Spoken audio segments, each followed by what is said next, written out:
Morning vibes மூலமாக உங்களை முதலாக உங்களை சந்திக்க வந்திருக்கின்றேன். காலையிலேயே புத்துணர்ச்சிக்கு நாம் என்ன செய்யலாம்? இந்த மார்னிங் வைப்ஸ் பார்க்கலாமே. என்ன இன்னைக்கு மார்னிங் வைப்ல என்ன முகநூலில் நான் படித்ததை தான் உங்ககிட்ட பகிர்ந்துக்க விரும்புகிறேன். பொதுவாக சொல்லுவாங்க, எந்த ஒரு காரியத்தையும் செய்கிறதுக்கு முன்னாடி plan A, plan B, plan சின்னு 3 பிளான்களை வச்சுக்கணும். ஒரு பிளான் தோற்று போகிறாலும் அடுத்த பிளானை உடனே அதை இம்ப்ளிமெண்ட் பண்ணி நம்ம சக்ஸஸ் பண்ணிடலாம் அப்படின்னு சொல்லுவாங்க. ஆனால் நான் முகநூலை படித்தது எப்படி இருந்துச்சுன்னா, பிளான் ஏ தோற்று போனால் என்னங்க, அதுக்கப்புறம் இது இல்லை, இங்கிலீஷில் அந்த ஒரு எழுத்து தானே இருக்குது அப்படின்னு கேட்டிருந்தாங்க.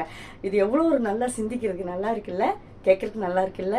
அதனால் தோல்வி ஒன்று வந்துடுச்சுன்னா அதனால என்ன, அடுத்த ஃபார்முலா என்ன, அடுத்ததை எப்படி இம்ப்ளிமெண்ட் பண்ணலாம் அப்படிங்கிறத நம்ம யோசிப்போம், செயல்படுத்துவோம், சக்ஸஸ் பண்ணுவோம். மார்னிங் வைப்ஸில் மீண்டும் உங்களை சந்திக்கும் வரை உங்களிருந்து விடைபெறுவது உங்கள் சாய் சுதா.